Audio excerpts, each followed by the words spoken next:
इस कहानी को ध्यान से सुनिएगा, यह कहानी आपकी जिंदगी को बदल देगा।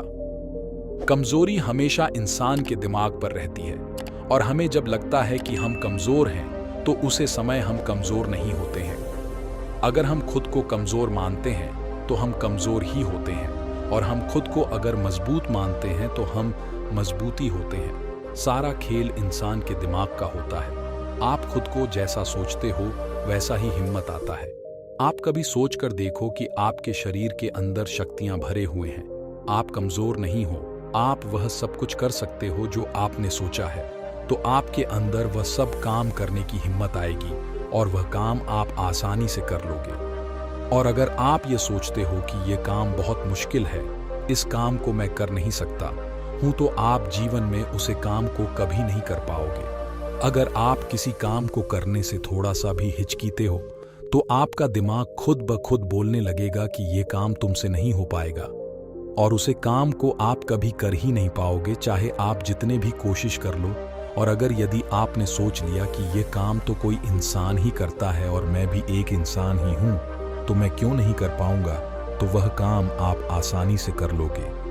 आई इस कहानी के माध्यम से समझते हैं कि हमारा दिमाग हमें किस प्रकार से कमजोर और मजबूत बनाने में मदद करता है। बहुत ही पुरानी समय की बात है। एक गांव में राजवीर नाम का एक लड़का रहा करता था। राजवीर स्वभाव से हंसी मजाक से भरा हुआ था, फिर भी अंदर से हमेशा असंतोष से भरा हुआ रहता था। वह चाहता था कि उसे हर किसी से तारीफ और सम्मान मिले। यही सोच के कारण हर समय दुखी और संतोष रहा करता था। ऐसे ही वह गांव में टहल रहे था। वह टहलते टहलते जा रहा था, तभी उसकी नजर गांव में आए। एक जैन गुरु के पास जाता है। रवि उसे देखते हैं, उसके पास चला जाता है और उसे झुककर प्रणाम करता है और उसके सामने हाथ जोड़कर बैठ जाता है और उसे अपने सारे समस्या बताने लगता है। जैन गुरु ने उसे लड़के की बातों को ध्यान से सुना। वह बोले, खुशी एक मिलते हुए फूलों की तरह सही समय आने पर ही आता है। 5 तरीके हैं जिससे आपको इस जीवन में खुशी दे सकता है।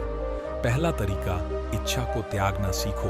बुद्ध ने कहा, लोगों और किसी भी चीजों और किसी से मोह रखना, इन सब इच्छा को रखने से दुख होता है, और आप यह मन कर चले कि यह सब एक बहती नदी की तरह है, और परिवर्तन को अपने और वर्तमान में खुश रहें। रवि ने सोचा कि सब बातों का मुंह के कारण ही मैं दुखी रह रहा हूं, और फिर उसने कसम खाया कि मैं इन बातों का हमेशा ध्यान रखूंगा।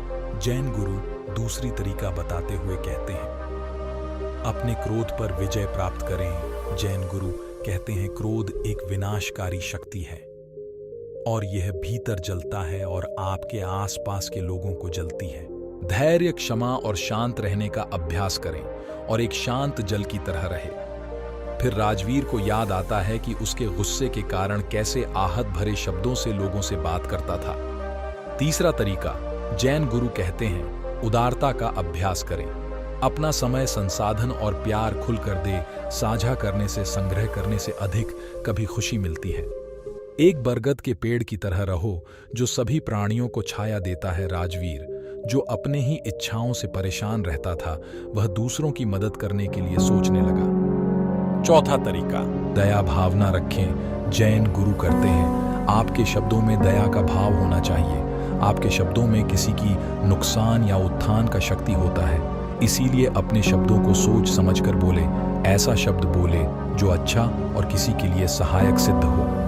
पांचवा तरीका बताते हुए जैन गुरु कहते हैं, संतुष्ट रखना सीखो। संतुष्टि रखो।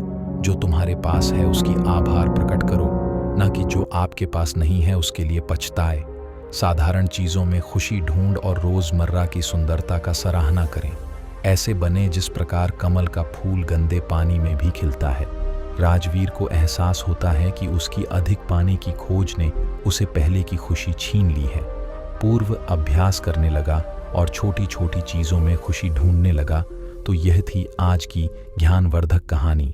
अगर इस कहानी से आपको कुछ ज्ञान मिला हो तो इस चैनल को सब्सक्राइब और वीडियो को लाइक करें, और इसी तरह की वीडियो को देखने के लिए कमेंट बॉक्स में नमो बुद्धाय अवश्य लिख दें।